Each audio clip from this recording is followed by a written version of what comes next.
बबीता जी, आपको कुछ कहना है?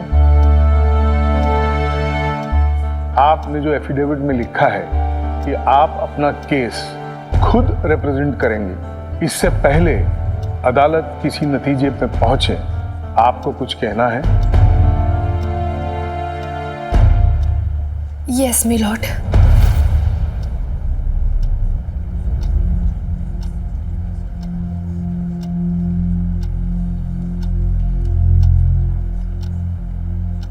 आज इस कोर्ट में मैं अपने ऊपर लगी सारी तोहमतों का जवाब देना चाहती हूँ।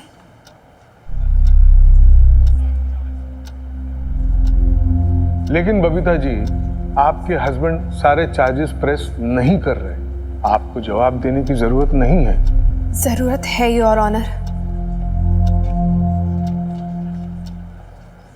मेरे ऊपर लगे सारे इल्जामातों का जवाब देना जरूरी है। चार्जेस प्रेस हो या ना हो, पर तोहमतें तो लगा ही दी गई है ना।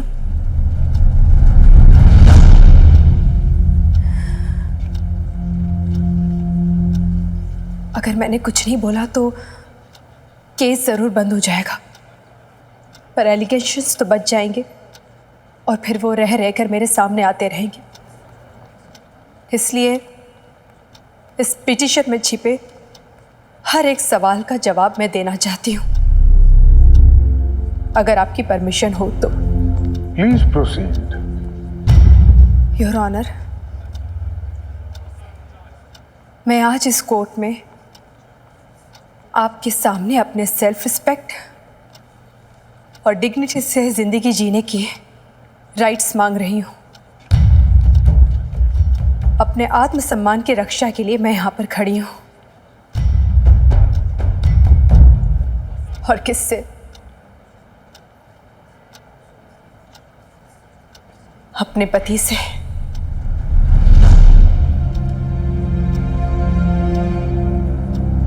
वो पति जिस पे भरोसा करके मैंने अपना सब कुछ सौंप दिया, सब कुछ सिर्फ एक भरोसे पे।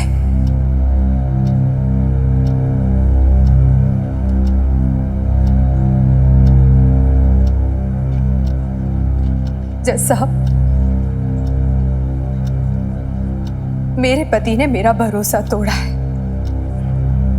और सिर्फ भरोसा ही नहीं तोड़ा, सब कुछ तोड़ दिया है।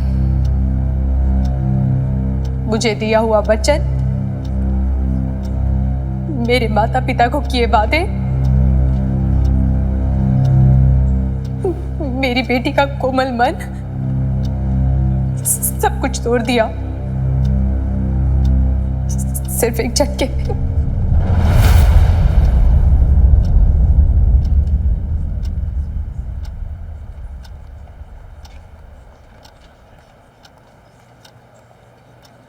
हनुमान सिंह और मेरे रिश्ते पे उंगली उठाई थी ना इन्होंने, और सिर्फ इन्होंने नहीं, हर किसी ने मुझसे सवाल पूछा है। मोहल्ले वालों ने, समाज ने, दुनिया ने, यहाँ तक कि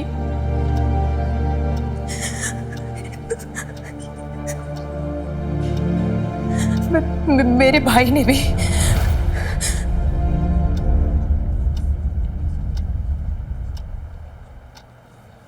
जवाब देना तो बनता है ना जज साहब।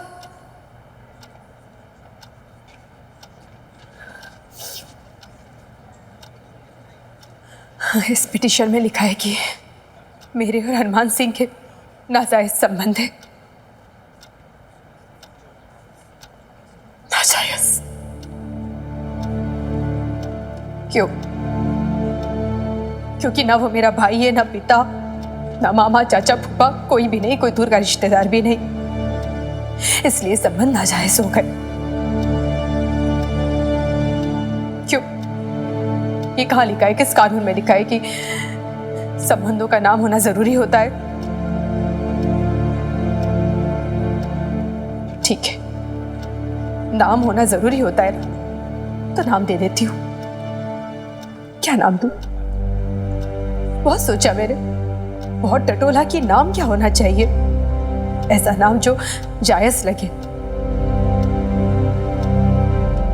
हमदर्दी का, इंसानियत का, भरोसे का, दर्द का, क्या नाम दूं? क्या रिश्ता दूं? रिश्ता क्या है? क्या है रिश्ता? ऐसा रिश्ता जो जायज लगे, सही लगे, कौन तय करेगा इसे? और सफाई किसको दूं? इल्जाम लगाने वाले को या जो फैसला सुनाएगा उसे? किसे दूं सफाई?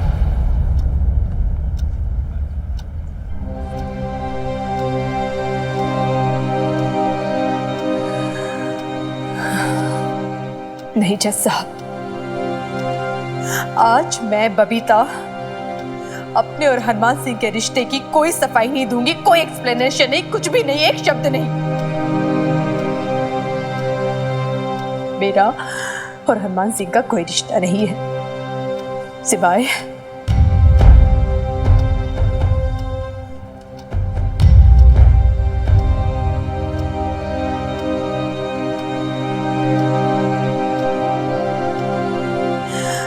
सिवाय मकान मालिक और किराएदार के।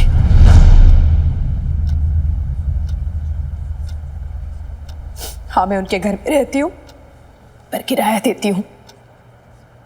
गुनाह है क्या? किराएदार रखना क्या गैर कानूनी है, नाजायज है? किस कानून की किताब में लिखा है कि ये गलत है, या जिसके साथ रिश्ता ना हो, संबंध ना हो, उसे किराएदार रखना गलत है, मना है?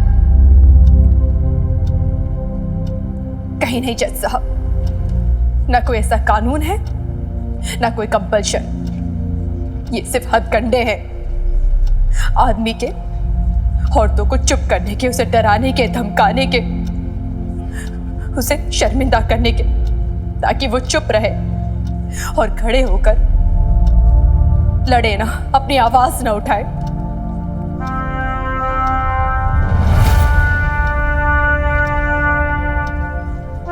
आप जानते हैं एक आदमी के लिए सबसे आसान क्या होता है? सबसे बड़ा हथियार क्या है उसका? एक औरत के चरित्र पर उंगली उठा देना, क्योंकि वो जानता है ऐसा करने से वो मर जाएगी, टूट जाएगी।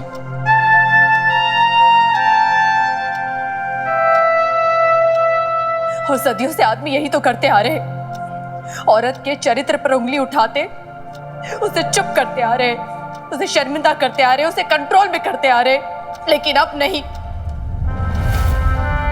अब और नहीं, क्योंकि अब औरत समझ चुकी है कि उसके परिवार की इज्जत उसके कपड़ों में नहीं है। समाज की मान मर्यादा उसके शरीर में नहीं बसती है। पूरी दुनिया की मॉरल वैल्यूज की रिस्पॉन्सिबिलिटी औरत की नहीं है। समझ चुकी है वो ये। इसलिए अब औरतों को शर्मिंदा करना बंद करो, बंद करो प्लीज। क्योंकि अगर तुम लोग शर्मिंदा करना बंद नहीं करोगे तो वो खुद शर्मिंदा होना बंद हो जाएगी, जैसे कि मैं और मेरी बेटी। हम अब शर्मिंदा नहीं होंगे, ना झुकेंगे, ना किसी को कोई सफाई देंगे, ना कोई एक्सप्लेनेशन, कुछ भी नहीं, कुछ नहीं।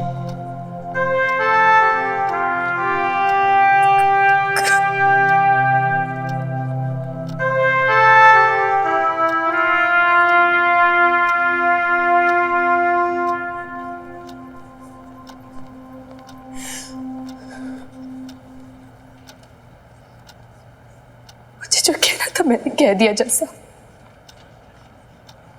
फैसला आपके हाथ में है।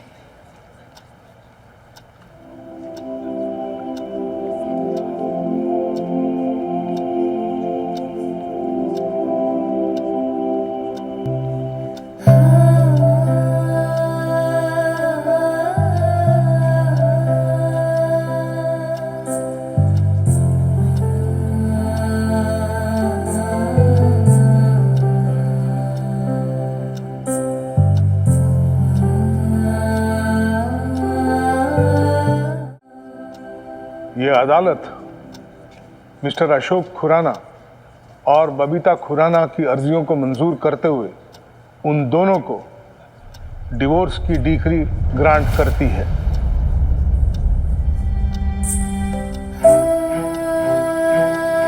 बबीता खुराना की एलिमनी और मिनी खुराना के मेंटेनेंस की अर्जी आर्बिट्रेशन के लिए आगे फॉरवर्ड करती है। This case is adjourned.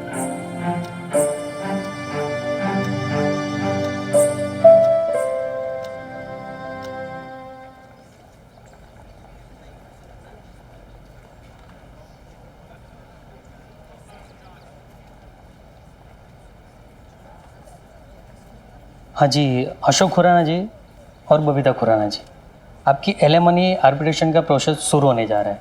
तो आप क्या अमाउंट क्लेम करते हो बबीता जी, और अशोक जी आप क्या अमाउंट एग्री करते हो?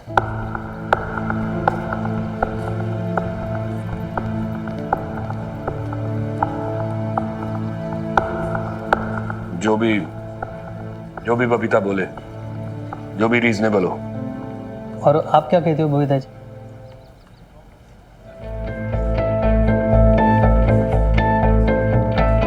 बबीता जी बताइए, क्या अमाउंट लिखना है?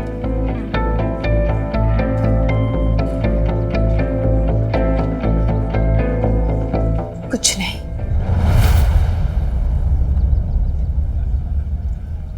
कुछ नहीं चाहिए मुझे।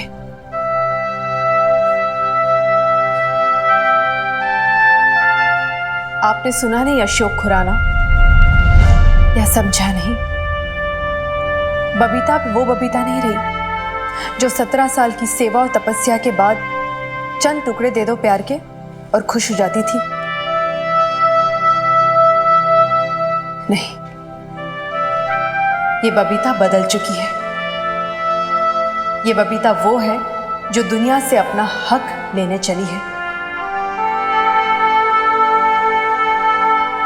अपने आत्मसम्मान का हक, अपनी जिंदगी जीने का हक, अपने होने का हक। पैसों के ये चंद टुकड़े, इससे क्या होगा मेरा?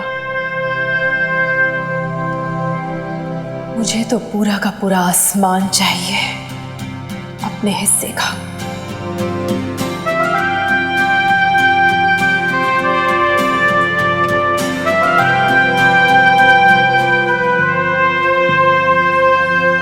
Babita, excuse me, sorry, 1 second. कहीं ना कहीं जानती थी कि शायद आप एलिमनी एक्सेप्ट ना करो, लेकिन ये सेविंग्स है मेरी जो मैं तुम्हें देना चाहती हूँ। प्लीज़ मना मत करना, हक है तुम्हारा। हक? आप मेरी बेब्स को हक दे रही हैं, उसका हक छीन के? नहीं मिन्नी, हक नहीं दे रही है मुझे। खरीदना चाहती है तेरी बेब्स को, ताकि वो शिकायत भी ना कर सके और इनका गिल्ट कम हो जाए। सॉरी मीता, मेरी शिकायत कभी कम नहीं होगी। जैसी थी वैसी ही रहेगी, और तुम्हारा गिल्ट भी कभी कम नहीं होगा। और खरीदना क्या चाहती हो तुम?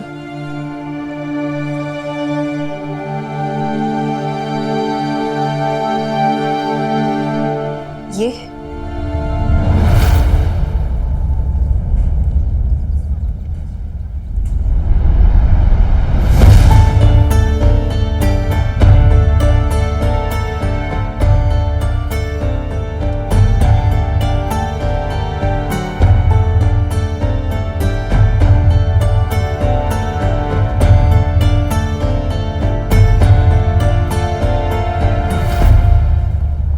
इसका क्या मोल भाव करना?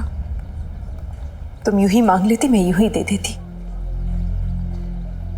वैसे भी अब 2 कौड़ी की कीमत नहीं है इसकी मेरे नजरों में।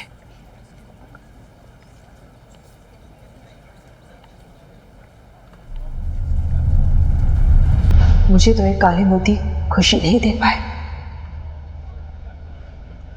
शायद तुम्हें दे सके।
आसमान से भी उठा रहा हूं मैं। ओ मदान साहब, मेरा ना 70,000 का नुकसान हुआ है और आप कह रहे हो जी होता है कभी कभी। देखो देखो मदान साहब, मेरी बात सुनो। आप ना मेरी बात सुनो। कोर्ट में ना खतरी अपनी बात से नहीं पलटा, वो आपका क्लाइंट पलटा है। वो तो मैं क्या करूं मदान साहब, वो देखो ना, अदरवाइज मतलब ऊपर तो मेरा नुकसान तो हो गया 70,000 का, उसका क्या।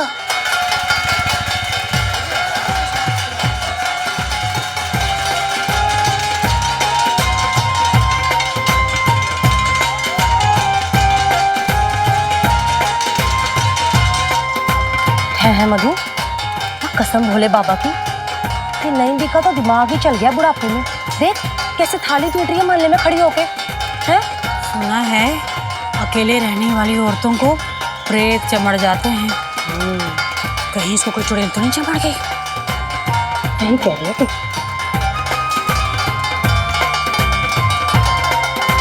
अरे बचाओ कुड़ियों, अरे जोर से बचाओ।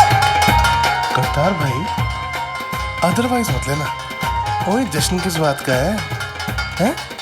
किसके स्वागत की तैयारियां हो रही है?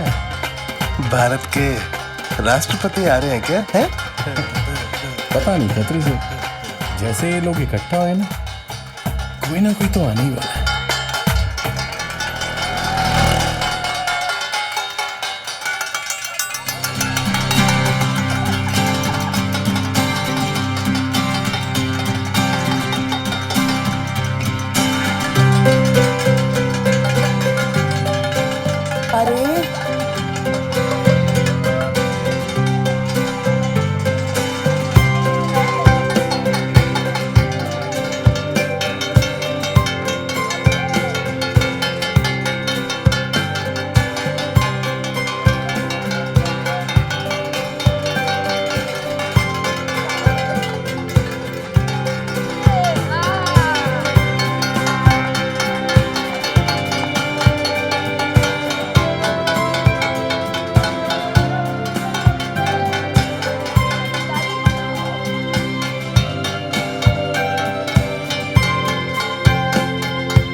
अगर मम्मी पापा होते ना तो शर्म के मारे उनका सर झुक जाता।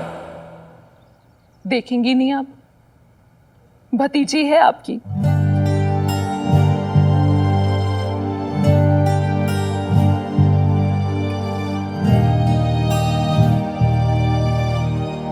अपने ऊपर वाले से दुआ करूंगा कि तुम्हारी जैसी बेटी मुझे कभी ना मिले। आपके भाई ने आपसे जो कुछ भी कहा है, आपका जो दिल दुखाया है, जब उनको इस बात का एहसास होगा वो खुद चल के आएंगे आपके पास। आप देख लेना दीदी। लेकिन तब तक इस नन्ही सी जान को देखकर ऐसे मुंह तो मत फेरो ना दीदी। देखो देखो कैसे टुकुर टुकुर आपकी ओर देख रही है। देखिए ना।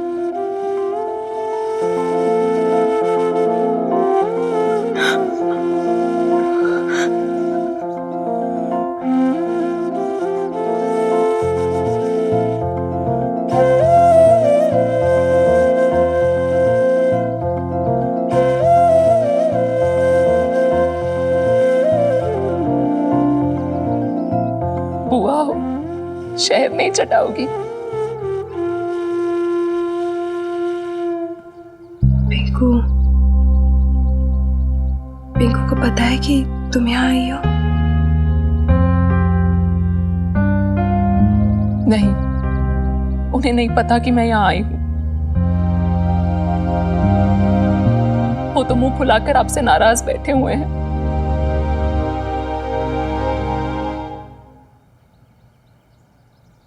मिनी, शहद लेकर आ। एक सेकेंड।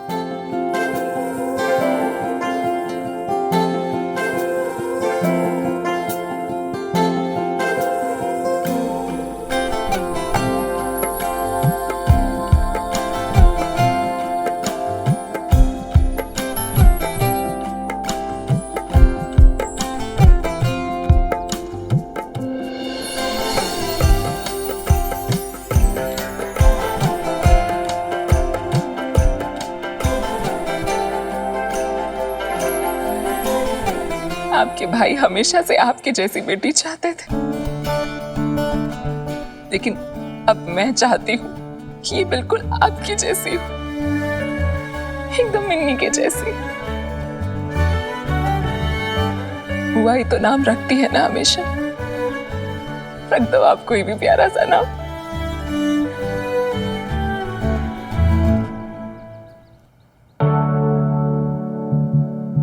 देख मिनी, बसंत में पैदा हुई है, कैसी लाल लाल मासूम सी है ना, जैसे नई नई लाल लाल कोपले फूट पड़ी हो।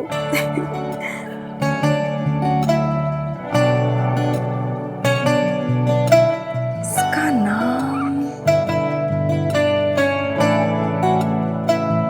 बहार।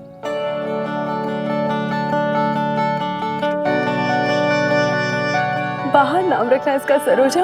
बहार बड़ा ही चंगा नाम है जी। बहार, माशाल्लाह, जितनी खूबसूरत बच्ची उतना खूबसूरत नाम।